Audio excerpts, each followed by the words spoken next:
Well, good evening, Placerville. We have a lovely crowd out here in Town Hall. We're delighted to welcome you to the Placerville City Council. It's October 23rd, 2018, hard to believe, and I would like to welcome all of you and invite you to stand and join us in the Pledge of Allegiance. I pledge allegiance to the flag of the United States of America and to the republic for which it stands, one nation, under God, indivisible, with liberty and justice for all. Oh, thank you. Good evening to my fellow council members and our fine city staff. Can we have the roll call, please? Vice Mayor Acuna. Here. Councilmember Borelli. Here. Councilmember Clarici. Here. Councilmember Zaragoza. Here. Mayor Thomas. Here. Thank you. Now we are on announcements and presentations to the public.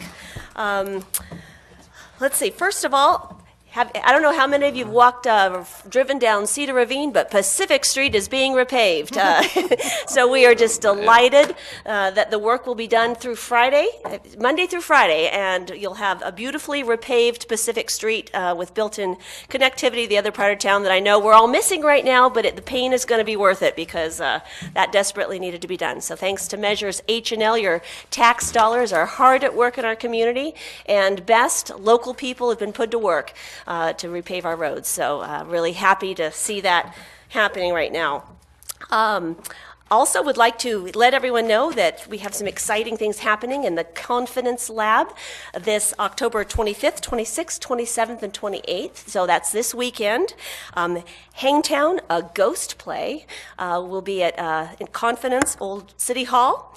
And for tickets, go to hangtown.brownpapertickets.com. Tickets are $20 or $20 in advance or $25 at the door. So love to see an original play in our historic buildings on the heart of our main street. That's totally cool right before Halloween. Also, those of you may want to know that Placerville is going to be rocking this weekend. You may hear some additional festivities in the heart of our town as sometimes music travels. The Hangtown Music Festival will be at the fairgrounds. So just wanted folks to be aware of that. It brings a lot of people into our town that are spending money and enjoying our town. And so it's always a pleasure to welcome new folks to our town. I have to say, it's worth it to just drive up Ray Lawyer Drive and look down on our fairgrounds. You cannot believe what these people do.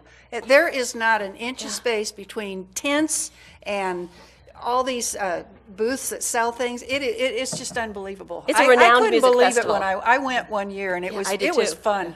It is. It's a renowned music festival right here in the heart of our city, so that's really fun. I also just attended a grand opening, a new business in town, just this afternoon. New Beginnings has a store where they repurpose furniture and have really intriguing things right in the heart of our main street. So the Chamber of Commerce was in force with the ribbon cutting, and happy to welcome a new business to the heart of our community. And the last thing, let's see, want to just encourage everyone, November 6th is coming up. Please utilize your constitutional right to vote. We have 3 seats open on the City Council, and just happy for you to weigh in, and please go out and vote. So with that, I will ask my fellow council members for additional announcements or comments. So let's start with you, Patty. Councilmember Borelli. I don't have anything. Nothing. All right. Vice Mayor Acuna. Thank you, Madam Mayor. Always an enthusiastic lead-in. Just briefly, I wanted to just let the folks know on Clay Street, the Clay Street neighborhood group that's up there. I think it's Friends of Clay Street. I met with them a couple of times. I have had discussions in staff in the past about this. You know, we've tried to do some temporary signage to discourage the Apple Hill tourists and the Highway 50 traffic to not use Clay Street as a Highway 50 substitute. The results have been mixed. Due to limitations, we've had to have the signs out full time, which I think causes them to be less effective, and they're not necessarily out. In fact, some of them are actually missing now, halfway or 2/3 of the way through. I discovered a sign that I'm going to somehow confiscate or purchase that Veerkamp is using up at the top of Pacific Street that is significantly larger and much simpler than what we used, and it will flat get attention, and we will be using that next year. And we will work on that. So I just wanted to let folks know that they have not been forgotten, and I'm hoping that they are keeping track of the impacts that are going on up there. We have got a long road ahead up there. My comment now is it'll be that way until Highway 50 gets a third lane going westbound. So I think we can realize that we have a lot of work to do on that. So that's all I had this evening, Madam Mayor. Thank you. All right, you bet. Councilmember Borelli. I did. Honestly. I did have something to say, and I forgot all about it. I attended the Moore workshop. They had an open house, and they have recently received $3 million from the feds to redo their whole structure down there, and they're going to just gut it, and it's going to be just absolutely wonderful. These folks are such an important part of our community, and they're embarking on a campaign. They have to raise $1 million more for other portions that the grant didn't cover, but it's going to be just absolutely wonderful, and we all benefit. The city hires a lot of their clients, and they're just delightful to work with, and I'm just really happy. Susie, who's in charge of it, has been after this grant and really working hard for 3 years, and she finally got it. So I just wanted to say it's going to be worth it. Thank you for representing us. They provide such an important service for our community and do such good work. So we look forward to that progressing. Exactly. So, I'm good. good evening. All right. And Councilmember Zaragoza. Just a couple of things. Just one, I wanted to thank staff for on Community Cleanup Day. I went by; they did a great job out there, including the police department as well as with Snowline Hospice. And then had a great meeting with Chief Ortega earlier this week, and just kind of brought me up to speed on things going on in the police department. And looking forward to getting into a patrol car here in a few days. So, thank you. All right. Wonderful. We're delighted to have you with us. I know this is going to be a topic of conversation later on in the agenda, but I do want to give a shout out to city staff for dealing with our self-inflicted, well, we didn't self-inflict it, someone inflicted it on us, power outage last week. Great job, yeoman's work, all the things that we're used to saying, PD, Public Works, office staff, everybody that has anything to do with the city, having to deal with that monstrosity that they called a power outage back a week and a half ago. So just a shout out to city staff, always doing a good job. Well, thank you. Great. Mayor, I'm going to ask Rebecca Neves. Rebecca, can you do the announcement about, we have an upcoming meeting, public meeting next Tuesday, the 30th, for Broadway bike lanes. You want to talk about that, Rebecca, please? Sure thing. We have a project that we are putting together. It's a highway safety improvement program funded project, which is a federally funded project. The project's titled Broadway Sidewalks.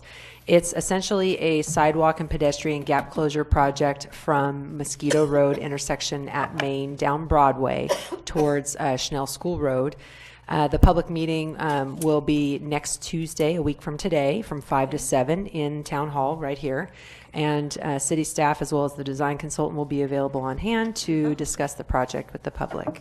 Great. Oh, that's great. All right. We'll look forward to that, building connectivity to Broadway and getting the public's input on that. Great. Thank you so much. Look forward to attending. Excellent.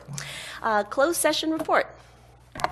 Thank you, Mayor Thomas. Tonight, the council did not take reportable action in closed session. All right. Thank you so much. And with the adoption of the agenda, I would like to move 6.2 after 6.3, just changing the order of the ceremonial matters. With that, do we have any other additional changes? Nope. Move agenda. Second. All those in favor? Aye. All right, with it changed. Ceremonial manners. All right. Item 6.1. And tonight we have the privilege of reintroducing a police officer, Aaron Pratt. And families are in the house and just look forward to this. So, Commander Wren, we're delighted to have you with us tonight. It's Welcome. My pleasure, Madam Mayor. Thank you. Good evening, Mayor, Council, and staff. And of course, our community and guests. Aaron, come up here. He's trying to hide behind me. And you're absolutely right, Mayor. This isn't an introduction of a new employee. This is a welcome back love that. of a previous employee, and we're excited to have Aaron back with us. Brief bio on Aaron. He's born and raised Placerville area, so it's fantastic when we get to bring somebody from our community onto our police department. They have that true buy-in and understand what we're trying to accomplish in the city. Aaron got involved in the police department in 1996 while he was in high school. He became a member of the Youth Explorer program. When he graduated high school in 1999, we didn't waste any time. We hired him as a dispatcher.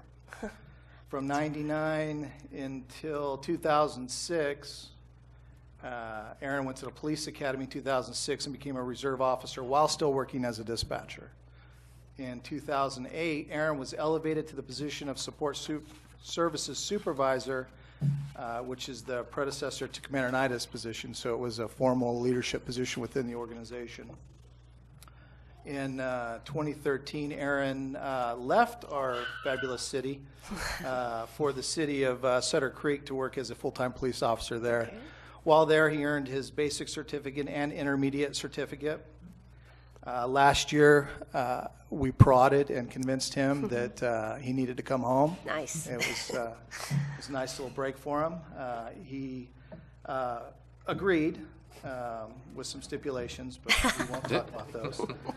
But we have Aaron back, and we're excited. We're happy to have him back. He's just a tremendous asset to the organization, and I'm very privileged that I get to introduce him or reintroduce him to the council tonight. With Aaron is his wife Jenny and his daughter Abigail, and he's got a whole mess of people here. Yes, he does. I'll let him do some of the introductions on your families. Yeah. Please, Aaron, we invite you to come to the podium. I'll turn your mic on. We'd love to hear who's with you, and just welcome aboard. Thank you, ma'am. Again, as Commander Wren was saying, I do have quite a few people here. I have my mother, Tina, my nephew, Nick, my sister, Ashley, who used to work for Plaza. I'm trying to convince back, but I don't think that'll happen. I have my grandma and grandpa, Jack and Mary Pratt. I do have two lifelong friends that have known me from when I got into law enforcement as a cadet. Trevor and Beth. Trevor's actually a highway patrol officer down in the Amador area, so I used to work with him. Also have another friend back there, Gail. And then we have, they're all over. A lot of coworkers that have showed up today.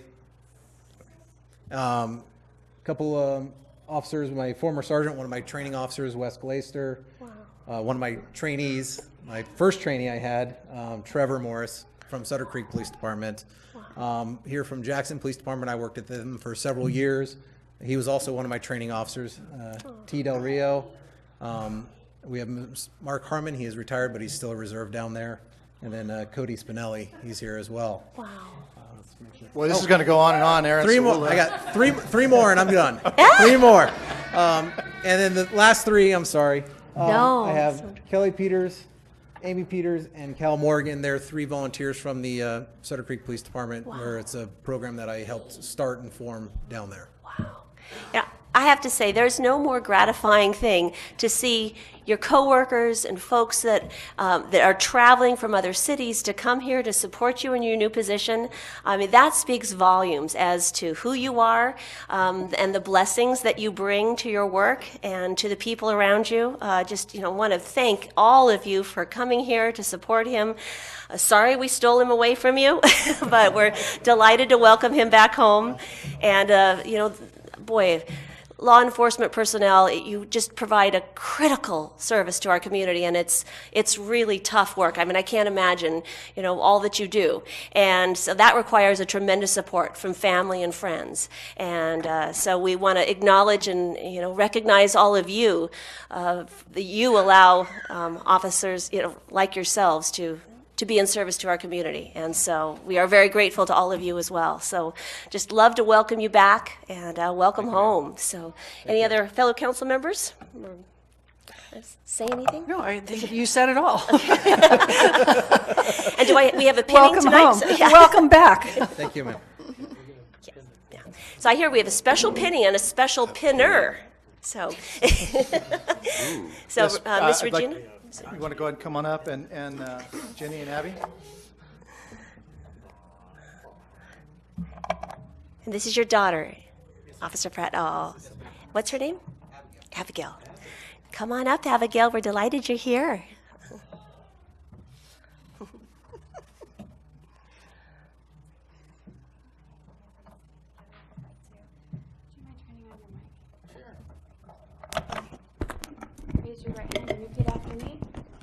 I state your name. I, Aaron Pratt, Do solemnly affirm do solemnly affirm that I will support and defend that I will support and defend the Constitution of the United States the Constitution of the United States and the Constitution of the State of California and the Constitution of the State of California against all enemies, foreign and domestic, against all enemies, foreign and domestic, that I will bear true faith and allegiance that I will bear true faith and allegiance to the Constitution of the United States to the Constitution of the United States and the Constitution of the State of California, and the Constitution of the State of California. that I take this obligation freely I take this obligation freely without any mental reservation without any mental reservation or purpose of evasion, or purpose of evasion, and that I will well and faithfully and that I will well and faithfully discharge the duties discharge the duties upon which I am about to enter. upon which I am about to enter. Welcome back. Thank you.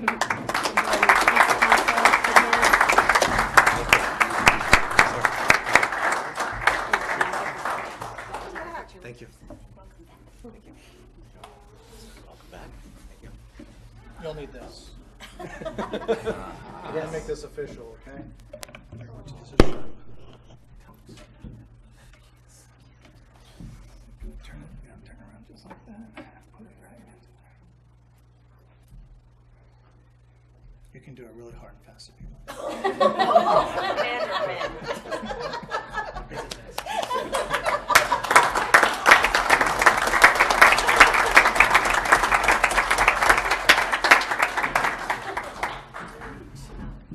Did a great job, Abigail.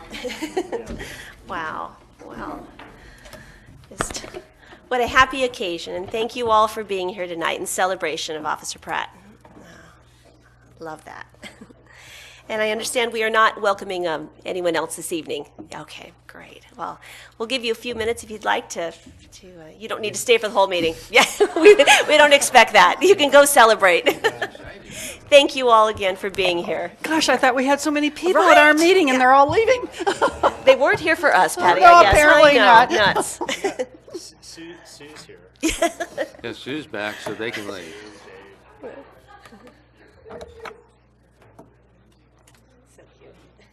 And look who else is back. Who else is back out there? Pat Leahy. Pat! Welcome back, Pat. We missed you. Oh, we are delighted you're here. Oh, wow. I couldn't see you for the crowd. Yeah. That's wonderful. All right. Get my proclamation here.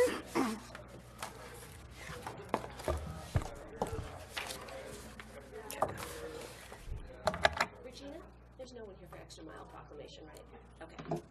Okay. Yeah. Okay. All right.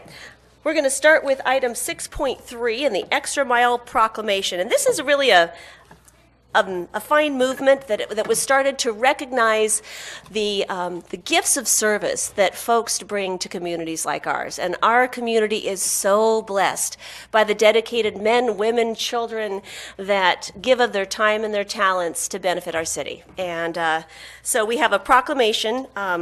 There isn't anyone here to receive it, but let me go through it because it paves the way for our next item. Proclamation of the City Council declaring November 1st as Extra Mile Day in the city of Placerville.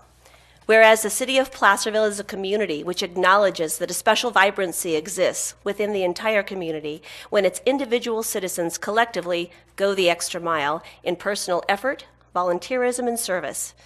And whereas the city of Placerville is a community which encourages its citizens to maximize their personal contribution to the community by giving of themselves wholeheartedly and with total effort, commitment, and conviction to their individual ambitions, family, friends, and community. And whereas the city of Placerville is a community which chooses to shine a light on and celebrate individuals and organizations within its community who go the extra mile in order to make a difference and lift up fellow members of their community. And whereas the city of Placerville acknowledges the mission of Extra Mile America to create 575 plus Extra Mile cities in America, and is proud to sponsor and support Extra Mile Day on November 1st. Now, therefore, I, Wendy Thomas, Mayor of the City of Placerville, do hereby proclaim November 1st to be Extra Mile Day, and I urge each individual in the community to take the time on this day to not only go the extra mile in his or her own life, but to acknowledge all those who are inspirational in their efforts and commitment to make their organizations, families, community, country, or world a better place. And in addition to this proclamation, I have the ability as mayor to go online and honor and recognize up to 3 individuals or organizations, and they will be put on the Extra Mile website and with some quotes. And so, in the next couple of weeks, I will be doing that. There's so many people and organizations to recognize. It's going to be hard to narrow it down to just 3, but I will let you know what my decision is. So, and I look forward to doing that. So those are submitted to? Yes, the mayor can submit up to 3. Oh, you submit? I submit up to 3. So yes. we're not asking for No. them? Okay. No, All right. no, that's. I just wanted to make that. Yeah, they asked the mayors to do that, okay. and so that's a real privilege that Okay. I look forward to doing. So Okay. I'll let you know, and they'll be able to be highlighted on the Extra Mile website. So with that, I would like to highlight 5 individuals who did indeed go the extra mile in service to our community recently, and that is, it's a privilege to recognize our city manager, Lee Morris, Councilmember Clarici, and Andrew Vonderschmidt, and Dennis Thomas, and Michael Drobrish. So actually, I'd like you 3 gentlemen to come up front. Yeah, you in the back plaid shirt. Yeah. No. And all of these 5 gentlemen went the extra mile in fixing up Confidence Historic City Hall and getting it ready for these pop-up installations of culture and art in our community. And this is just a really, really intriguing thing. We have these wonderful historic buildings in the heart of our community that are so beloved. And ever since we moved out of them, I think it's been hard on all of us to see these buildings be unused. They've been loved, but they've been unused and gone into a state of decline. And while there's a million good ideas of what could be done, ideas don't make things happen until some effort and movement, momentum goes behind them. And we're so grateful to the Arts Council, El Dorado Arts Council, for their inspired idea to bring life back to them and to re-energize them as the heart of art and culture in our community, and culture being a very broad, expansive celebration of our history and our identity and who we are and the attractions. And so that's a very exciting thing. And then to take Confidence and have these pop-up installations of, like I said, celebrations of art and culture. A great idea, but once again, the building wasn't quite ready for that to happen. And there was no budget to make it happen. But you 5 made it happen. And I love that. You got in there and you fixed the walls and you fixed the floor and you painted and you did whatever it took to make it a home, a presentable home for our community once again, to come in and not only enjoy those buildings, but to bring them back to life while we're waiting for the full renovation and the realization of their potential. I mean, that is to come. This is not the final step by any means, but it's the first step, and you guys made it happen. And I don't know of a city where the city manager gets in there and a council member and the president of the PDA and the Arts Council, and then Michael, I have to say, you were just instrumental to this effort, because with your knowledge of historical buildings, your knowledge of construction, I mean, each and every one of these guys came back and said, we couldn't have done it without Michael. And just want to pay a special recognition to you for all of you giving of your time and your talents to make this happen. And then this weekend and last weekend, Hangtown of Ghosts Play is in there because of your efforts, as well as a Fringe Festival. So would like to present each of you with a certificate of recognition and with our thanks. And I know it's kind of uncustomary perhaps for council members and city managers to get that, but special recognition is due. So. You don't get a certificate. Not in the budget. Dave Warren extra. Thank you, Clay. I really appreciate it. It's empty. That's just an empty folder.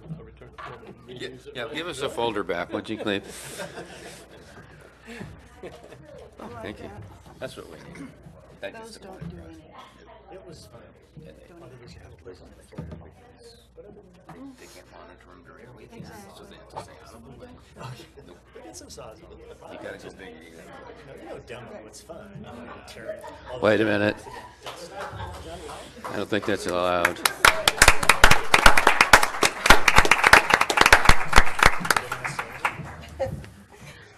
Y'all want to say? Well, speak. Yeah, feel free to say anything you'd like. Okay, thank you. Oh, well, Well, now, no. wait a minute. You're so I bad. just want to say thank you for the opportunity. It was a total team effort. I mean, guys are running for materials, other guys are gathering tools, and we're all coming up with a plan, and it just executed. So it's just an awesome honor to get to work on our historic painted ladies down there. They are definitely worth saving, and I sure hope we can get a roof on that and protect what we have underneath it, because I love old buildings. I think they're superior to new ones. The materials in them and everything is just superior. So with a little bit of elbow grease and love, we can save our buildings. Absolutely. I want to say that before I heard about this, I had planned on coming for open comment tonight to thank Cleve and John and Dennis and Mike for helping us put this all together. The sweat and tears that they all put in was amazing. I missed a couple of hours of work, which meant I missed some pizza, but we got it done. And I want to thank the city for entrusting us, the Arts Council, in programming this space. It's more to come, lots more to come. So you guys will be hearing about it. Thank you again. It's been an honor. We look forward to that. Thank you. Thank you all. All right. All right, with that, what leads us into public comment. This is your time. Any member, any item that is not on our agenda that you'd like to speak about, please come forward, state your name for the record, and we ask that you keep your comments to about 3 minutes. So come on down.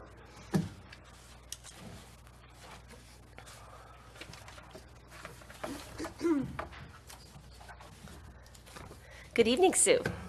Good evening, Sue Rodman, Placerville. And I wanted to congratulate Rebecca and Veerkamp and the rest of our engineering team. I was really happy to see the road closed sign up there on Pacific Street. And Rebecca tells me they had a giant hole that they found when they took the pavement up off of that crosswalk, which is the place I've watched sink for years now. And I was just waiting for the time when we had a big truck go over there and sink all the way in. So I'm glad we're going to fix it before that happens. Right. Good job. Well, thank you. Anyone else? Great. We look forward to driving on that fabulous new pavement. Wonderful. Not the side. Not the sidewalk. Any written communication tonight? All right. Consent calendar. All matters listed under the consent calendar are considered routine and will be enacted by one motion unless any member of the council wishes to pull any item for discussion. No? No? Does any member of the public wish to comment on any item on our consent calendar? Seeing none, I'll bring it back to the council for action. I'll move consent. Second. All right. And roll call, please. Vice Mayor Acuna. Aye. Councilmember Borelli. Aye. Councilmember Clarici. Aye. Councilmember Zaragoza. Aye. Mayor Thomas. Aye, thank you. All right, no items pulled from the consent calendar, no ordinances, and no public hearings. That brings us to discussion action items. All right, well, this one was an interesting one. And Mr. Morris, we'll have you introduce it. Thank you, Mayor and Council. This item is one, and I wanted to start off tonight by thanking my staff, especially Pierre and Steve, and Jim Ortega also, who is not here tonight. But as some of you may know, I was actually on vacation when this incident happened, which is always interesting. In other cities, I've had people tell me you can't go on vacation because something's going to happen when you're gone. So this was one of those times when it did. But I am and can clearly say that my staff, Pierre, thank you. Pierre was acting city manager at the time, and I appreciate what he did. He did a great job of keeping me informed, keeping things going, and making sure that we were covered. Steve and his crew with Public Works also did an excellent job, and I appreciate that, and our police department responding also to the emergencies that occurred. So with that, after reviewing everything that went on and the reasons it happened and et cetera, and some of the problems that we faced because of this, I'd like to say that, we learned a lot from this. This is not one of those emergencies that that I think we'd specifically planned for. We planned for things like a snowstorm or a flood or whatever else, fire, et cetera. Those are all in our hazard mitigation plans and things that we planned for. This is not one that we really anticipated. And let me first say that we did have some warning on this. However, one of the reasons for our action we're recommending tonight is because I don't think we had the proper warning that we should have had in communication with PG&E in this circumstance. So as you know, on October 14th, which was last Sunday, power, or a week ago Sunday, power went out, and it caused some problems. And some of the things that we were fortunate that our main services, such as our police department, our wastewater treatment plant, and here at Town Hall, we have backup generators on each of these facilities. And those worked, started up. It's my understanding from my communication with staff, everything started up and they were able to continue to do the things they need to do. We learned some things. For example, the server that we use at City Hall connects our police department for certain things that they do to run their services. And because City Hall does not have a backup generator, that was down. And so it created some problems for a police department, but again, I think they reacted appropriately and handled things the best that they could, given what they had. Some of the other instances that caused major concern was that the traffic signals on Highway 50 went out, at least Bedford and Spring Street. And they went to blinking red for about 4 hours, and then they went completely dark after that as their batteries ran out. Very concerning that Caltrans, until we let them know, Steve got in touch with somebody, did not know that they were even out. And so there's some things that we need to work on. We recognize that we did not handle this perfectly. Can I ask a question about that? Because people are asking me, so I'm getting it. My understanding is that those lights are controlled by Caltrans in another area. Why didn't they know they were out? That's not a known fact. Yeah, we don't know the answer to that yet, and we think that they have the ability to monitor those and know when they go out, but we're still not completely sure on that. We're still working on some answers to some of these questions. So that was very concerning. I mean, that was a Sunday night, Monday morning, Apple Hill traffic, potentially some of that too, and so there were some real concerns involved with that.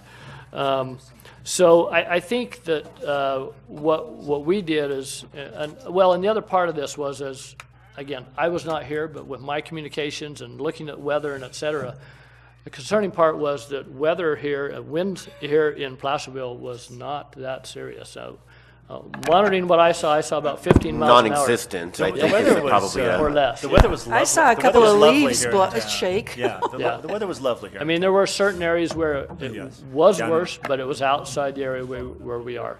We're still investigating and trying to get answers from PG&E why, for example, the north side of Main Street, why that had to be shut down our police department, essential services that are necessary to keep going.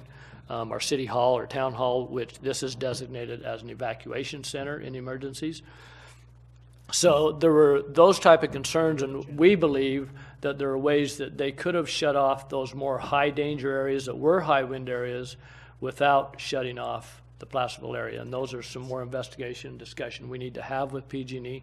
We did invite PG&E to be here tonight. They declined and said that they would they asked if we would invite them to come back in a couple of weeks. They couldn't make it yet, but they're having meetings on their level to see what's going on.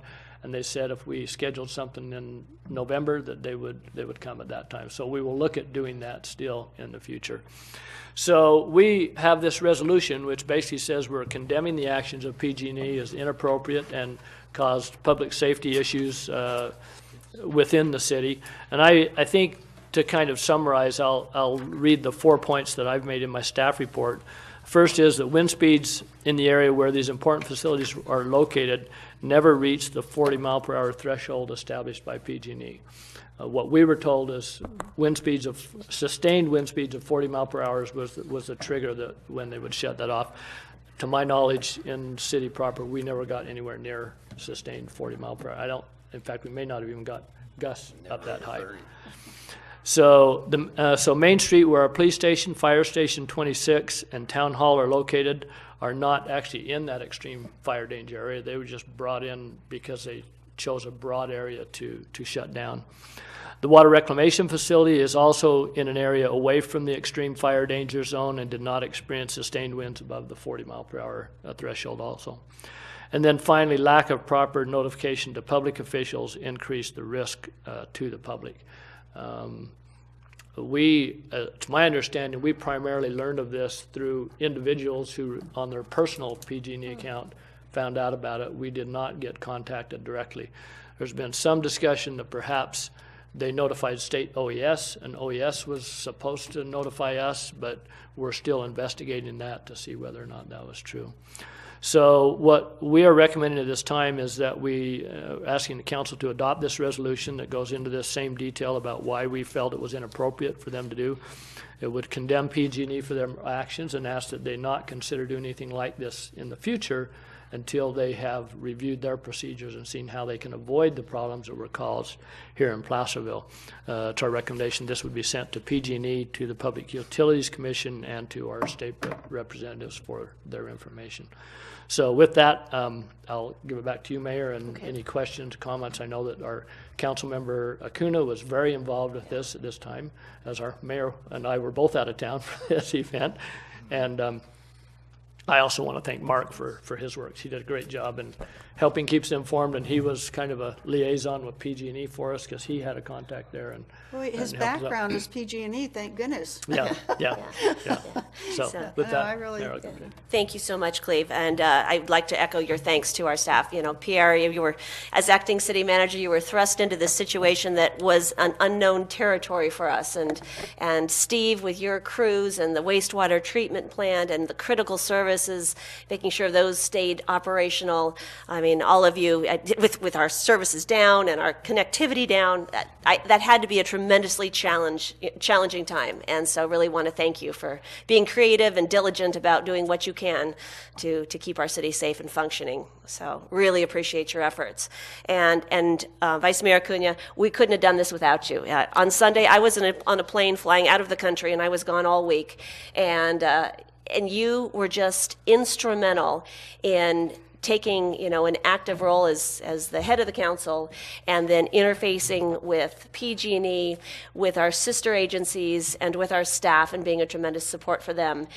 You were just invaluable, and want to acknowledge your efforts on this. I don't know what we would have done without you. So with that, I'd like you to take the helm here and giving us your perspective on the situation and where we go from here. All right. Well, thank you for your kind words, Madam Mayor. And it was a very unique experience that I had never expected in my career from either side of the dais or from as a utility worker.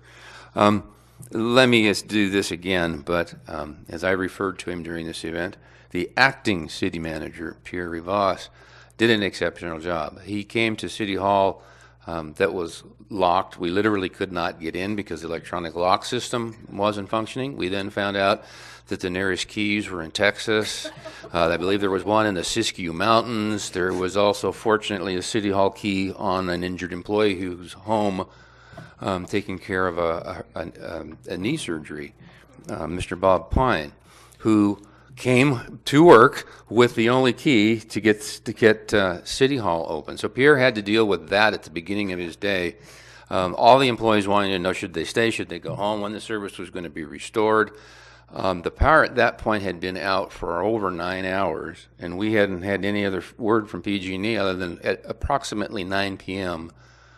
We are going to begin shutting off electric service throughout El Dorado County because it has reached our extreme fire safety criteria.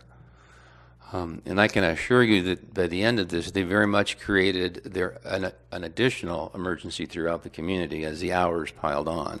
So, Acting City Manager Rivas, thank you very much for stepping into a really difficult situation. He was cool and collected. He worked from wherever he could get in. We never did get into the fourth floor. I don't think it was until Wednesday morning. So this has been an ongoing challenge. It started out, I believe Pierre got a hint that something was about to happen. He happened to be at work Sunday. Also, Rick Ferreira, our public works foreman, he got a phone call from EID saying, well, we just want to let you know you've got 6 hours of water left. The water system's going to go down. 3 o'clock on a Sunday afternoon. And his he was so. There's how his afternoon started. Rick was instrumental in making sure that the generators that we have had fuel, because nobody was certain that the fuel cycles had been kept up. So of course the first thing you do is you call your fuel vendor, who then tells you, well, I'm also part of PG&E's emergency fires, and we don't have any way to pump fuel to put it in a truck to bring it to you.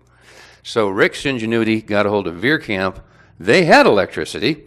They were able to fill their fuel truck and then come around and service our generators to make sure that and that was about 5 or 6 o'clock on Monday morning when that took place. All this behind the scenes. And then Rick just kind of was out there wherever we needed it, helping out to make sure that, because now we've got the wastewater treatment plant operating on 2 generators, one of which is in good shape and one of which is on its last legs, of course. They both came through just fine, but I think we can all appreciate if we would have generated an event out there that would have triggered a fine, Oh, my goodness. out of compliance in our discharge, or have a spill, massive consequences to the city. So thank you very much for his support. Mr. Ewell was instrumental. It literally became more efficient for him to walk between this building and City Hall because of the gridlock that developed by 8 o'clock Monday morning. So I don't know how many times Steve would say, just hang on a minute, I'm walking by that right now, Mark, I'll tell you if the power's back on. Like you saw, and he was just up and down and up and down. So, and then, of course, the longer the power was out, the more crippled the computer system became. And then the Comcast system, because it depends on sources of power throughout town, it began to gradually fail and collapse. So once George Spriggs and Jason got the servers back in power, they had to nurse them back into the Comcast system and the phone system. So there was just unintended consequence after consequence. And it was just, these guys did a great job, and I want to thank them for their dedication and their professionalism. We didn't have Cleve. He was in Texas, don't ever do that again. Mr. Warren, we couldn't collect any money because you were camping, and we couldn't sue anybody because the city attorney was out of town. So we were feeling pretty proud by the time the power came back on. I think the resolution really captures the true impacts throughout the community. In just focusing on Placerville and the reactions that we heard that day and the following day, the concerns over lost wages, lost sales, spoiled food, the traffic congestion, the interruption to the school system, the hospital stayed in power, but was one of the few facilities that did. I want to also thank Chief Hardy with the County Fire for his participation. As we reached gridlock, it became obvious. Now, we had traffic backed up, oh my goodness, probably, well, think of Apple Hill on steroids is kind of how it was. And it stayed that way. Luckily, we started to get power back on. Some of it was 11 o'clock. Pierhead City Hall up and running by about noontime. That was wonderful. So those folks were able to get something done. And we gradually waited on PG&E to go out and inspect their system. So it's interesting that they've chosen not to come this evening, and a little concerned that the citizens aren't here this evening. I don't know that it got a lot of publicity, but I'm not going to take this as a sign that nobody's interested, because I have a feeling that the input and the protest that we lodge on this is going to really ring. If there's no protest, if there's no outcry, then PG&E will just continue using this inadequate, huge paintbrush method to shut off their system with no concern to the communities that they're doing this to. And have had really great conversations with the chief and Cleve and other staff member, department heads regarding to all the things that we've all talked about that we need to do. One of the huge impacts in 2018 is having the Caltrans signal system down for more than just the 4 hours that the signals operate once they go onto battery mode. Having Bedford Street not come back into service until 6:30 on Monday evening was just a tremendous disruption to the community. And I've already reached out to a couple of folks in Caltrans higher up, and I have not heard back from them yet. And I've also received the endorsement of Chief Hardy to include his organization in those discussions with Caltrans. I think we were able to just count on somebody responding in the past to get out and deal with this system. Steve Ewell, one of the last things he did on his way home Monday night, this is how kind of, I don't want to say desperate, but we were scratching. Monday night about almost 6 o'clock, he was driving home. He drove into the Caltrans yard on Broadway and actually made physical contact with somebody who claimed he didn't know the lights were out. And they said, well, we'll be out there before dark, so don't worry about it. Well, thankfully, PG&E turned it back on about 6:15 that evening. But that's what it took on Monday to get these things done. So, I mean, did this civilization start to dissolve? Well, you know, apparently it did. But there's a lot of things we need to work on ourselves. I that agree. There's the PG&Es, this is their action, but it's we have a wonderful opportunity to develop a very clear plan, like with the signals, that includes Caltrans, our police department, and our public works folks, so that everybody knows what their role is and for how long they will be in that role. And we absolutely have to have the ability to have a generator put at any signal system on 50 that's affected by this within a reasonable amount of time. Right. It's going to be 4 to 6 hours. In a perfect world, it would be an hour. But, 18 hours without functioning signals is just not an option anymore with the traffic volumes that are just now a natural part of Highway 50. Absolutely. So I would like to read one last thing, and this is a communication I sent to Brandon Sanders, who is our government relations person with PG&E. I support PG&E's need to reduce fire risk during red flag conditions. The heavy-handed method of shutting off entire circuits that were fully functioning led to the unnecessary burdens and risks across Placerville. The circuit outage method required PG&E to follow state regulations that require every foot of those circuits be patrolled before they could be re-energized. I will never understand how PG&E felt that this was a safe and responsible decision for our region. I do look forward to working with you and others at PG&E to develop a focused fire safety outage plan, a plan that is tailored to our region and protects the critical facilities and essential services needed to serve our citizens. Now, that's the statement that I sent to Brandon middle of last week, and I think that kind of summarizes how I feel what we endured unnecessarily versus PG&E's needs to, and the reality that we do need to be very, very fire safe. I have plenty of information if anybody has any questions. So thank you, Madam Mayor. Thank you. Thank you so much. And I think our goal moving forward is to use this as a learning lesson, to have productive conversations with PG&E, with our member agencies, to make sure that we are prepared as a city, and so this never happens again. And Well, I just am going to interject something. absolutely.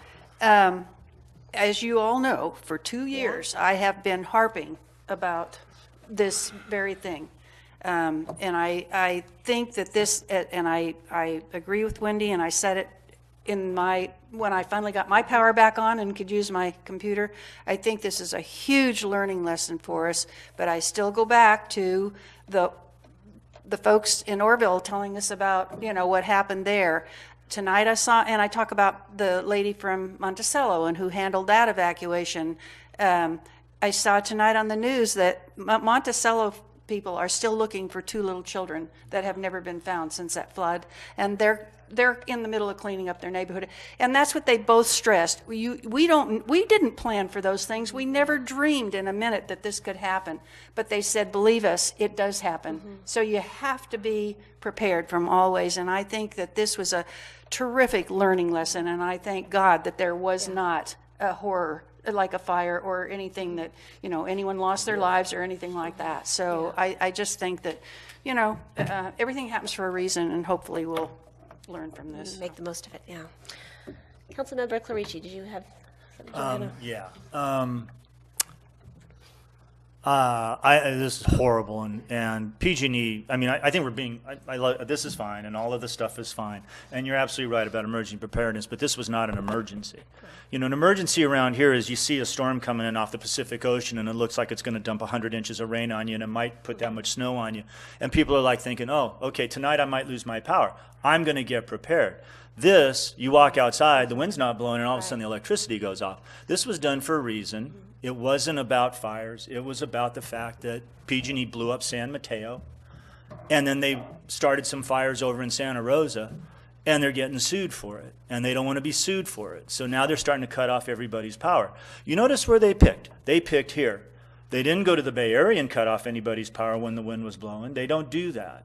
What's really alarming to me is some of our elected officials are actually apparently kind of intimating that maybe it was okay for PG&E to do this. And that's pissing me off. I hear that and I'm like, what is that about? Who are you elected to represent? A for-profit power company who has spent the last 2 or 3 decades siphoning money out of their maintenance programs to keep their stockholders happy? Or us? I was even a little concerned when I was drinking coffee with the guys downtown, and some of them were going, well, you know, I can understand how PG&E could. No, I don't understand how they did this at all. This is BS. They did this because we are a small community, and the foothills are not particularly well represented in the legislature for a variety of reasons. And we don't have a lot of power. So they can make a statement, screw some people, and they're really not hurting a whole lot of folks. I think we need to have a lot more outrage and a lot more indignation, and I don't think we should treat PG&E particularly nice at all. Now, I will come to Caltrans's defense about the lights out there, only because, yes, they do control them from somewhere down in Rancho Cordova or someplace like that. But it's not like there's a guy standing in front of a computer going, oh, like on, off. No, they're on these computerized things. They control them to the sense that if they have to go in and make some changes to them, they can do them remotely. But the idea that there's somebody sitting there watching, you'd think there'd be an alarm that comes on when their lights go off. But quite honestly, these are sort of anachronistic out here. They're sort of unique. I don't think there's too many more places on a state highway where they've got lights anymore. And so there's some of that. Now, granted, it was 11 o'clock and Steve had to call him. That's crazy. Yes, we need to be prepared for this kind of thing because it was sort of analogous, sort of to an earthquake, where it happens and you're not, it just happens. We also need to talk to the county because apparently, and the state, because OES apparently failed us above us rather significantly because there are folks out there now claiming in levels of government above us that they didn't know about us, which was also BS because they did. We also need to take up the actions of the folks, and it's in here, and I know we all are, but one thing Monday and Tuesday when I was downtown, a lot of people, this cost a lot of people money. Absolutely. And we need to start going to them. And I think I mentioned it to Dennis when I was talking to him, the PDA needs to get out to the downtown, but all the folks in town. How much food got thrown away? I know Rayleigh's was up, but I think the grocery outlet didn't have power. I don't know. I think they did. But there was a lot of restaurants in town, a lot of places in town. How many people had to send their employees home but still paid them because, it's not their fault the power's out. Right. We need to do a much more thorough job of making that accounting and showing the folks legitimately that we know what happened and we're going to go fight for them. And it may be tilting at windmills for us because PG&E is a very powerful organization with lots of lobbyists and lots of lawyers and lots of friends. But I think we need to turn up just the outrage a whole bunch more from our standpoint because I think it's reprehensible. If there had been a real emergency in this town at about noon on Monday, you would have paid hell trying to get across from there to there. That's right, and that's what I'm talking about. Well, yeah, except when all the lights, I understand that, but the point is, they did this to us, okay? They did this. This was a natural, this was anything. This was them screwing us because they've had a lot of litigation lately. And it can't be allowed to happen again. So anyway, yes, there are teachable moments. We should have generators for every 3 lights on Highway 50, even if they're not ours. We could just plug them in and run them because apparently Caltrans is incapable of doing that. We should not have our lights come on when the lights on the freeway are off, because that's a disaster right there. Because when our lights came up, they start feeding tons of people into, and then you just end up with gridlock because everybody on 50 is doing one by one by one by one. There's a lot of logistical things we need to think about that happened because of the power outage being in certain places at certain time. Thank God for Doug Veerkamp, one of the usual suspects, who helps us out all the time. He should get, I don't need one of these, he should get something like this, because he saved us tens of thousands of dollars from effluent not going down into the creek. Right. So anyway, that's enough of me. More indignation, more outreach to the community about what this costs them, and I think we should, I don't know how we even do it. I'm sure people smarter than me that know how to use the internet can start to pull that forward and start to get that information. I want to have all of that, because I want to go back to Bigelow and Gaines and say, okay, folks, here. And I'm sure they're hearing it from other constituencies as well. Great. Anyway. Great idea. I agree with my colleague here. This cannot become the new normal. And if we don't do more, if we don't raise our voices, it will become the new normal. John's absolutely right. I mean, PG&E has a cadre of lobbyists in Sacramento, and so it's extremely hard to get anything done. But at the same time, I don't think there's anybody that reads the newspaper that saw what happened that thinks that this was actually a legitimate emergency that happened, including their Sunday full-page ad in the SAC-B that said there was 40-mile-an-hour sustained winds in this area, which there wasn't. Right. And so we have to continue to fight. I've talked with our legislators. I've talked with the PUC. My hope is to get our vice mayor to go either with me or with the mayor down to San Francisco to have a meeting with Chairman Picker with the PUC. I know they're already looking into this incident, but certainly they would benefit from really Mark's extreme knowledge on this issue, as well as just what we've experienced here. I think the CHP should be involved when we have something like this happen on Highway 50.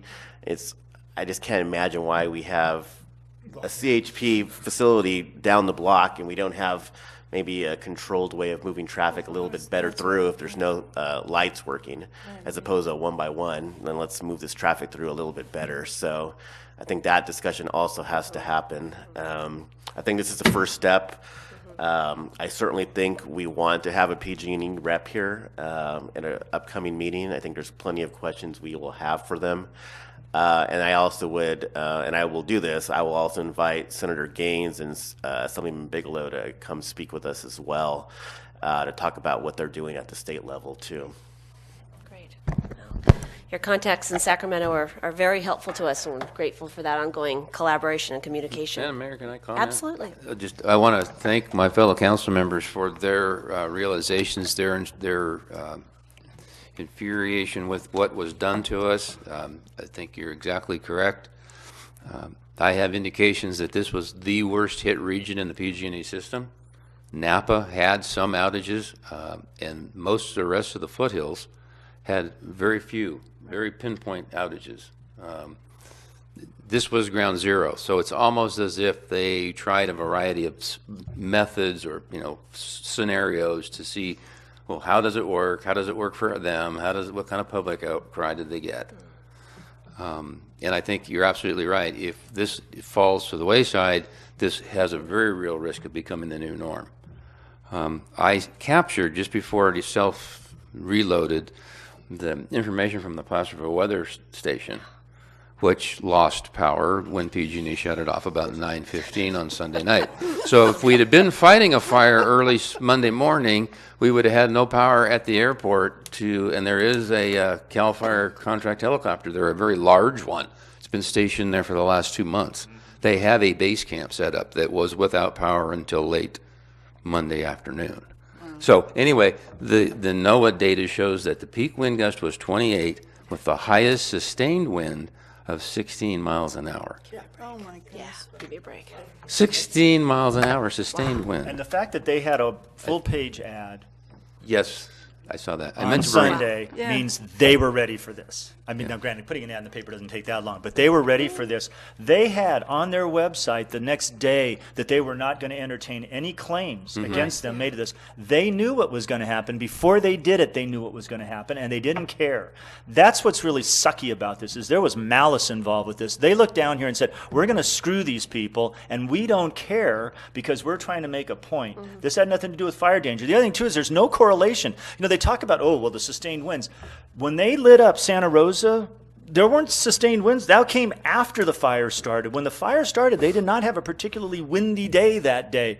Those trees fell down for a whole bunch of other reasons. It had nothing to do with the wind. They are making shit up right now. And that's the worst. Sorry.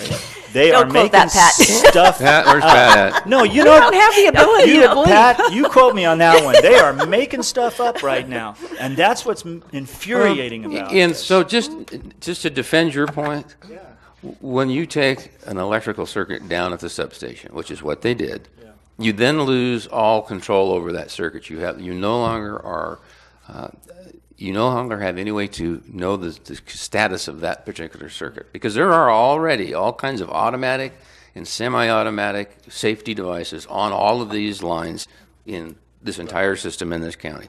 So it's all out there in the field, and it's sat out there in the field. So if you shut one down, then it just So it keeps. when there's a red flag warning, Okay. and you shut off your monitoring systems on an electrical circuit, you then have the obligation to inspect every foot of that circuit before you can re-energize it, because something could have happened from the time you kill the power to 4, 10, 20 hours later. A tree could fall, a car could have hit something, cow could rub on a line and knock it down. So they took perfectly functioning circuits and shut them off at the main substation, which is why there was all this strange mosaic of power here and not there and what have you, which caused tremendous disruption. They could have just as easily gone out to the borders of their fire risk zones and used the existing equipment to de-energize the line. Now, you'd say, oh, well, you have to send a person out in the field to do that, and they got to take a truck and do it. Well, they had an army of people here with several helicopters starting at Sunlight Monday and all through till nighttime on Tuesday to patrol everything that they intentionally shut off. There was no, it's a Dave Warren nightmare. There was no labor saving at this. It was a tremendous public relations nightmare. I saw the trucks. There was no savings in manpower, equipment, in doing what they did. Right. But it was quick. Oh, they did. And they did it remote control. I mean, the center is over, the main switching center is over in Rockland. I'd like to stipulate, too, I did not lose my power. Over on Country Club, over by Lions Park, we did not lose our power anywhere over in that part of town. So I just want to say, I was dumb, fat, and happy until the next day when I went to Denny's with my brother for breakfast, and they had a waiting line on a Monday. Wow. And I go, this just doesn't seem right. And then it dawned on me that the rest of the town had lost all its power. And people come to us, all of our county neighbors come to us as the island of a place they can get fuel, they can get a meal, they can get food. Placerville has a lot of very durable and most of these kinds of things. It takes a big region-wide power outage to take out town. And to do that to us and then having everybody come here because we normally aren't in that circumstances is yet another thing to make you angry. I look forward to the meeting in November. I think, is that what you were suggesting, Cleve? Yeah, PG&E did respond to my request that they be here and say they were not prepared to have another meeting coming up, and that if we scheduled another meeting, they would be here. And not some flunky. Poor Cameron. I don't want him up here because he already got a boatload of it already, and Well, he's about as low on the totem as you can get. They had a meeting at the county because they were scheduled to be for another complete other reason. So we're looking about the fourth Tuesday in November? Not that Cameron's a flunky, Yeah, by the way. okay, He's a very great. useful employee. All right. Well, thank you all for this robust discussion and the start of things to come, more things to come. So now it's your turn. We got this public. All right. Tell us what you think about this. Time is now yours. Come on down. Hi, Mac. Mac was on the wrong side of town. Were you on the wrong side of town? No, I was on the right side. Okay. No, but when the I'm power right was out. here. So by 6 o'clock in the morning, I was downtown walking and talking to all the merchants. The one thing I'd like to say that, being a Burning Man artist, I'm kind of about survival in catastrophic situations. That's what Burning Man is about. It's by Survival Research Laboratories is the group that started that, and it's about what happens when everything collapses. And what was interesting to me and very heartening to me was how calm and rational most of the people were on Main Street. I went all the way from Mel's, which had power, to south side of the street, which had power, north side didn't, all the way up to Tractor Supply. And it was very interesting. People started to talk, and they started to talk about going into the neighborhoods. Did you know anybody who was on some sort of support system that might be out of whack? And there really was a very touching atmosphere in town at 6 and 7 in the morning.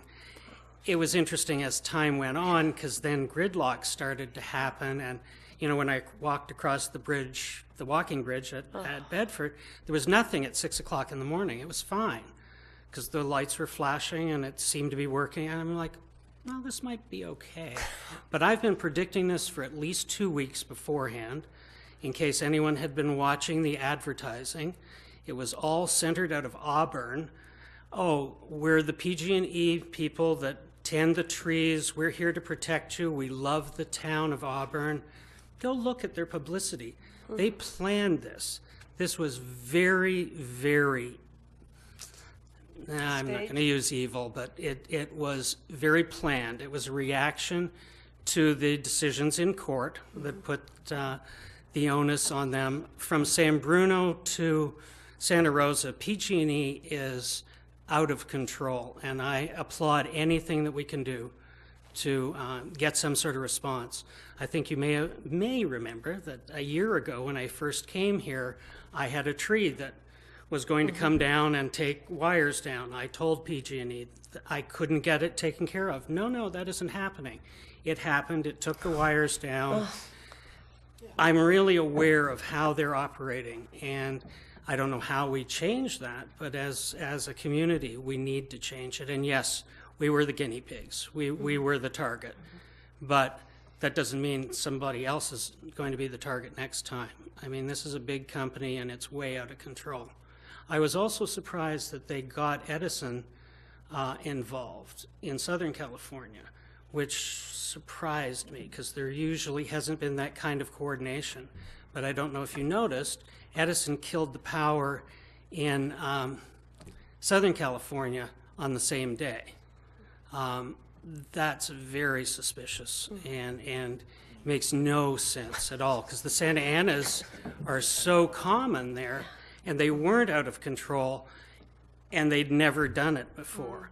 So this requires a certain amount of research, and we need to be clever in how we fight it, in my opinion. Thank you so much for your comments. Appreciate it.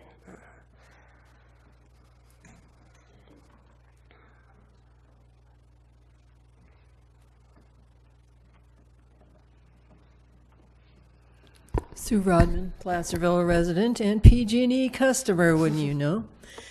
And I am appalled that they did what they did. I think they did absolutely make us just an example. Can we get away with it in Placerville? Well, maybe we can get away with it lots of other places, and maybe people will stop suing us.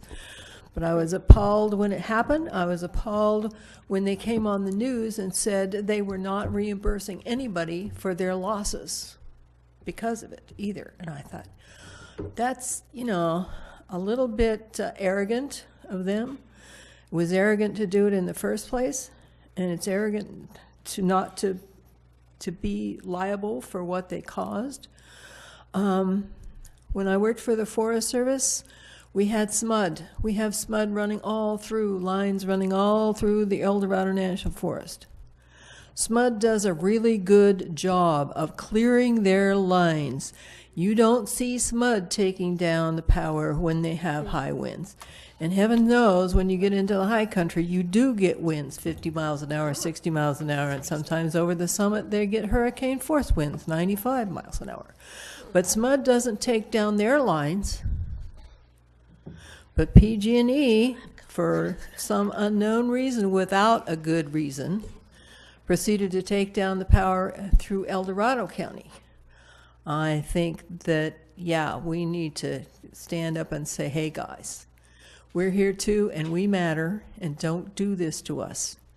There's people who have to have power to keep their life support systems on. They didn't care. I wrote a letter to the editor. I've seen 3 other letters to the editor about PG&E and not happy with PG&E and what they did. And I haven't seen mine published yet, but I think I'll go submit it again and see if they won't get it in the paper this time. But, and that was part of my condition to them, is if PG&E actually took care of their lines the way they are required to do by law, they would not need to take the power down no matter how high the winds get, because they have clearing limits that are supposed to be wide enough to account for those kinds of weather conditions. They should not have to take the power lines down or take the power down just because of wind. Now, if something else happens, a car takes out a power pole, yeah, they may have to de-energize it a little bit for that, but to take down most of a county for political purposes is what I think it is. Because SMUD's lines run through the same kind of country that PG&E lines run through. They run through heavy forest, they run through areas with homes and a lot of trees, and you don't see SMUD having to take their power down. So why does PG&E? I think you hit it on the nose when you said they're taking their maintenance dollars and giving it out in bonuses and stuff to their stockholders instead of maintaining their lines and maintaining their pipelines the way they should. To leave a whole city with 6 hours of water, if we had a fire, that would not have been enough. So they put us at really high risk in several areas because of their political agenda, and I think it was wrong. And I think we ought to sue them for it. I don't think we can. We may not be able to, But it's a good idea. but we ought to put some kind of a threat out there if you don't ever do this to us again. Right. All right. Thank you, Sue. Really appreciate your comments. Anyone else? All right, bring it back to the council. I turned my own mic off. Any other further discussion on this? I think we pretty much covered the waterfront. Well, I'd like to make a motion then that we adopt the resolution as recommended and direct staff to bring back to the council a summary report from our staff on the incident and an action plan for future power outages, dealing with a traffic safety plan on Highway 50, uncontrolled intersections, critical services, processes and procedures for who to call, and no matter who's in town. Right, exactly. So, no matter who a goes. summary report and an action plan going forward, so we can use that to inform our discussions with PG&E going forward, as well as our legislators. Right. I'm seconding it. Motion. Any other further discussion? No, that's good. All right, all those in favor? Aye. Aye. Opposed? Great. And thank you all. This is just beginning, actually. So, thank you all for that. All right, item 12.2, adopt a resolution approving a memorandum of understanding with El Dorado County Health and Human Services for homeless coordinator services. Mr. Morris. Thank you, Mayor and Council. As you recall, during our budget last spring, we talked about providing a contribution to the county for assisting them with the homeless coordinator services that they are putting together. And this MOU that is before you tonight simply memorializes that, and with this finished and signed, we would then make that contribution to the county. A lot more to come, I think, on what is going to come of this in terms of homeless services, and this is just a a minor part of that. But as you know, there is quite a bit of funding that is available and that they are receiving this coming year. And hopefully that can help us address some of our homeless issues that we have in the city. So with that, I just recommend that we adopt the resolution which approves the MOU that we can sign with the county, and then we'll proceed with the contribution and working with them on that.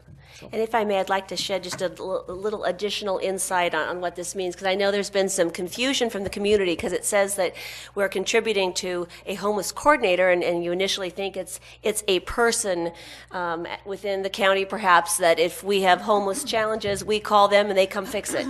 And that's not what this is. It's going to be better in the long term. What this is I serve on the board of the Continuum of Care, which is a collaboration with the county, with the city, with our law enforcement agencies, which are critical, with the faith community, with the nonprofits, that are all working around this issue of homeless support, as well as how we can mitigate the challenges from homelessness that impact our community in a big way. And this entity has been responsible for coordinating their functions around qualifying for HUD funding and dollars to combat this, because without funding we can't do anything. And so that has been our primary focus this last 3 years. And as we moved further down that, it became clear that we needed expert help in making sure that all of our processes and regulations were in compliance with HUD dollars. And so we have employed the services of an other agency contracted with them to provide this service. So it's not going to one person and benefits, but it's a professional contract services that is helping us do that. And some of the outcomes that we have accomplished with that for 2017-18, I think, sheds light that because of the additional funding the county has received in the homeless category, from 2017-18, 187 individuals were permanently housed, 64 individuals increased their employment or income. Under emergency shelter, 12,172 shelter bed nights were provided. That's a lot, 12,172. Approximately 33 shelter beds per night were provided. And this is an interesting, heartbreaking statistics. Approximately 4 out of 10 homeless individuals were under the age of 18 in the emergency shelter. Under the transitional housing category, 19 individuals were served by transitional housing, but 6,935 transitional housing nights were provided. That's close to 7,000. So, it's working. Is that through the churches, or is that motel rooms? It's everything. Okay. It's not our nomadic shelter. It's the capacities of our nonprofits, especially it's Health and Human Services in the county providing nights in hotels. It's just a comprehensive look. So once again, our only hope to really keep tackling this really challenging issue is to remain strong in our collaboration with the city and the county and all these other agencies and move forward together as we look at services. So this 10,000 contribution is an appropriate contribution to being part of that continuum, and not only making our voice heard, because the city of Placerville is impacted in a very large way, but also assuring that the county who receives the funds for homeless support services has, that we maximize those dollars so we can hopefully make headway in this challenging situation that doesn't have any really clear answers. So, any other comments from my fellow council members? Okay. Any comments from this audience tonight? All right, thanks. Bring it back to the council for action. I'll move it. I'll second. All right. Roll call, please.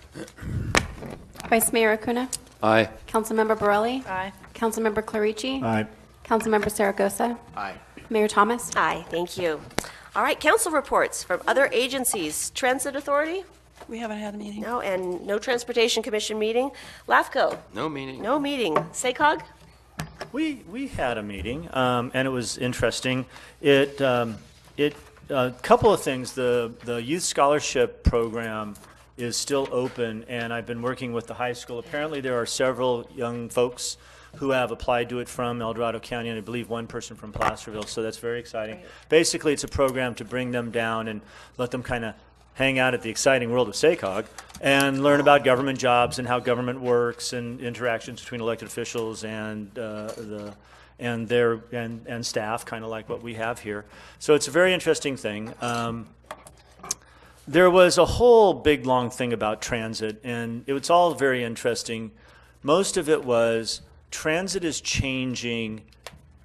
Stay tuned. Because, you know, we're used to fixed routes. We're used to these long bus rides down into the city. Actually, the commuter services are the ones that actually do pretty well. Most of the fixed routes, if you look at buses around town, there are not a lot of people on them. There's all sorts of new ways of making even the kind of traditional bus service more effective through crowdsourcing and using computers and the interwebs and calling it more for on-demand. Then there's other players that are getting involved that want to use those models more on an Uber kind of perspective. So there was a lot of stuff. It's kind of, you know, stay tuned, and it's an evolving thing. It was an interesting sort of time to listen to it. When you live in the periphery of SACOG, I mean, so much of what they're talking about is really more urban-oriented, more down-the-hill-oriented. But it's always good to hear this stuff and find out kind of what other folks are doing. And there are some, Mindy was there, Woodrow was there, so the head of our transit agency and the executive director of the Transportation Commission was there listening and had their input. So anyway, it was very interesting. But I'm much more excited about the youth program because I think getting young folks involved in the work that these folks do is cool. So that's SACOG. That's fantastic. Great. And we have a 2x2 coming up pretty soon, so stay tuned. That hasn't scheduled yet. All right, request for future agenda items. Any member of the council? No. I would like to suggest that whenever we bring PG&E back, if it's the fourth week in November, I would like to give a certificate of recognition to Doug Faircamp. I think that's an excellent idea, and do it at the beginning of the meeting. And so that's another way to, you have some consternation, Vice Mayor Cunha? No? Okay. I think that's another way to help them recognize the impact to our critical services. So I'd like to recognize Doug for that. Some tar and feathers, perhaps? No. All right. Any city manager or staff reports? Just briefly along the lines of SACOG also, I want to mention Councilmember Clarici has brought up Civic Lab, which is a program that they offer. We have submitted an application for that. The first round of Civic Lab, they were focused on transportation and they did some pilot programs. They actually brought in $1.5 million to do some pilot programs under the first round. This round, they're looking at commercial corridors and what they can do to improve those. So I have submitted an application for Upper Broadway as a commercial corridor to be looked at. You need 3 partners to do that. But it can be internal partners also. So I don't know if I told Pierre or not. I included his name on there as one of our partners. And then Mickey Kaiserman from our Economic Advisory Committee has agreed to participate in that. Basically what it does is I like to think of it kind of like a think tank. And the groups come together from all the organizations, from those that have submitted applications. They'll meet about once a month for almost 8 hours for a full day once a month, and discuss opportunities and how they can come up with potential pilot programs to improve commercial areas, and potentially some funding that can go into that too. So that's what our hope is that can possibly come out of this, and so that has been done, assuming that they accept our application and include us in that. So that has been submitted. The applications don't close until November 16th, so we've still got a while until that will know on that, but we'll let you know how that comes about. Figuring out how to repurpose our outdated, modes of retail and commerce is a critical need for cities going forward, and that is just fantastic news. So look forward to hopefully that being available to us. So, any other further reports? Quick question on our planning commission seat. Do we have a date and a process moving forward? I know we have a process, but we do not have a date yet scheduled for the interviews, but we have received at least one application. Right. Okay, and how long is the application process open for? It's open until early November. I believe it's the first week of November that it closes. Okay, great, so that's still open. Great, super. All right, well, with that, our next item, tentatively scheduled for November 13th, we will have a public hearing, cannabis business overlay zone, and a community pride resolution request to close city offices on Christmas and New Year's, among other things, so stay tuned. Right? What? I know. Do they get extra coal? Because they should not get any extra coal. So with that, we will see you on November 6th, 13th. Oh, yes, pardon me. Hold Oh, everything. hold it, hold the horses. Hold the phone. Vice Mayor Acuna just reminded me, there is one more thing that I need to announce tonight. that Is wanted there? to I don't let- want him to, but He doesn't want. So unfortunately, good news and bad news, I guess. Mostly bad news, I would say. I am going to announce the retirement of some people in the city. That's terrible news. Yeah. First, Dan Yarrow, who is our wastewater treatment plant. One time he was our chief operator. He is retiring with about 22 years, I think it is, with the city. Is that right? Wow. Approximately 22 years. And then also Bob Pine is retiring. His last day is December 22nd. He's actually out on some medical leave right now. I'm not sure he will even be back before December 22nd, but we hope that he may. And so his date is December 22nd. And last but certainly not least, and very concerning to me, is our very own Steve Ewell will be retiring also December 22nd. And Steve's got, what have you got, 35 years in with the city, Steve, approximately? Wow. So we will definitely recognize him for that. We appreciate all of that. And stay tuned on November 6th, or 13th, excuse me. I plan on coming back to the council with some plans on potential reorganization and some things that we want to do. So I will let you know at that time. So. Well, Steve, I don't know what we're going to do without you. You've just provided invaluable service to the city, and there'll be more accolades and expressions of gratitude. But we're really sorry to see you go, but really happy for you in this next phase of your life. So, oh, gosh. Well, on that Now I wish terrible I hadn't note, announced that. I know, right? We got done early. We're going to chew out PG&E, and then you guys did that. So with that, we're adjourned till November 13th. Good night, Placerville. Good night.